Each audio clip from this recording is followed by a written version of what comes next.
मुंह पर मास्क और अंगोछा और पैरों में चप्पल पहनकर पैदल ही धान क्रय केंद्र पहुंचे एक व्यक्ति की असलियत जब मालूम चली तो क्रय केंद्र पर मौजूद लोगों के हाथ पांव फूल गए। दरअसल उत्तर प्रदेश के रामपुर जिले में क्रय केंद्रों पर घपलेबाजी पकड़ने के लिए जिलाधिकारी आंजनेय कुमार सिंह खुद किसान बन गए। मुंह पर मास्क और अंगोछा और पैरों में चप्पल पहनकर पैदल ही क्रय केंद्र पहुंच गए और कुछ देर तक कोई उन्हें पहचान नहीं पाया। लेकिन जब डीएम ने चेहरे से अंगोछा उतारा तो अफसरों और कर्मचारियों में खलबली मच गई। किसान बन के न जाता तो न कोई मुझसे बात करता, न कोई सौदा करता, बल्कि कई किसानों से भी सौदेबाजी भी की।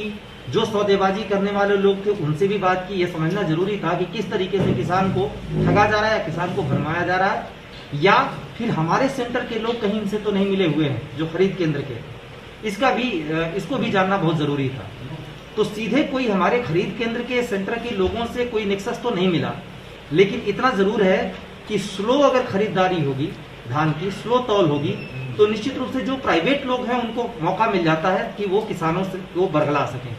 इसके लिए हम तौल कांटे भी बढ़ा रहे हैं और तौल सीधे सीधे किसान को दिखे। उनके धान सुखाने की व्यवस्थाएं करने के लिए भी मैंने कहा है कि जितनी खरीद केंद्र हैं उसके आसपास जगहें देखी जाए, वहां पे किसानों को धान सुखाने के लिए जगह दी जाए और ताकि ज्यादा से ज्यादा किसानों के हम खरीद केंद्र पे। धान क्रय केंद्रों पर धान की खरीद को लेकर तमाम तरह की शिकायतें मिलने के बाद डीएम ने शनिवार को किसान की वेशभूषा धारण कर क्रय केंद्रों पर गोपनीय तरीके से व्यवस्थाएं देखी तथा प्रभारियों से धान बिक्री के लिए प्रक्रिया के बारे में पूछा। उसके बाद उन्होंने किसानों के बीच जाकर उनसे बिक्री के दौरान क्रय केंद्र संचालकों द्वारा अपनाई जा रही प्रक्रिया एवं अनियमितताओं के बारे में भी गोपनीय जानकारी प्राप्त की। जिलाधिकारी ने बारी बारी से केंद्र प्रभारियों की क्लास लगाई। बिलासपुर स्थित एनसीसीएफ के क्रय केंद्र पर भारी अनियमितता पर जिलाधिकारी ने केंद्र प्रभारी के विरुद्ध एफआईआर दर्ज करने के लिए निर्देशित किया।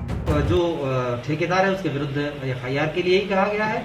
बाकी एक जगह खरीद केंद्र पर व्यक्ति मौजूद नहीं था, उसके खिलाफ विभागीय कार्रवाई कर रहे हैं और बाकी जगहों पे जो पहले अभी व्यवस्था बनाएंगे, उसके बाद सारे एसडीएम्स को, सारे उप जिलाधिकारियों को, सारे तहसीलदार को मैंने बोल दिया है कि आइंदा भी मैं ऐसे ही इंस्पेक्शन करूंगा, आइंदा भी इसी तरह से खरीद केंद्र पर पहुंचूंगा और इस बार अगर दुर्व्यवस्था मिलती है तो सीधे सीधे तहसील के लोगों के खिलाफ कार्रवाई। धान में नमी सुखाने के लिए किसानों को पर्याप्त जगह मुहैया कराने के निर्देश दिए। इसके बाद जिलाधिकारी ने केमरी और मिलक के मंडी परिसर में स्थापित क्रय केंद्रों पर भी पहुंचकर व्यवस्थाएं देखी। अगर कोई किसान से कम दाम में खरीद करेगा बेवजह और उसको बहला फुसला के या जबरदस्ती खरीद करेगा तो उसके खिलाफ सख्त कार्रवाई करेंगे। आज हमने एक खरीद केंद्र पर कार्रवाई की भी, बल्कि 2 खरीद केंद्रों पर कार्रवाई की, मिलक में भी कार्रवाई की और ये भी व्यवस्था कर रहे हैं कि किसान जो खरीद केंद्र है वो सीधे सीधे किसानों को दिखे, न सिर्फ देखें बल्कि सीधे किसान वहां में एंट्री पा सके और बीच में कोई मीडिएटर न हो।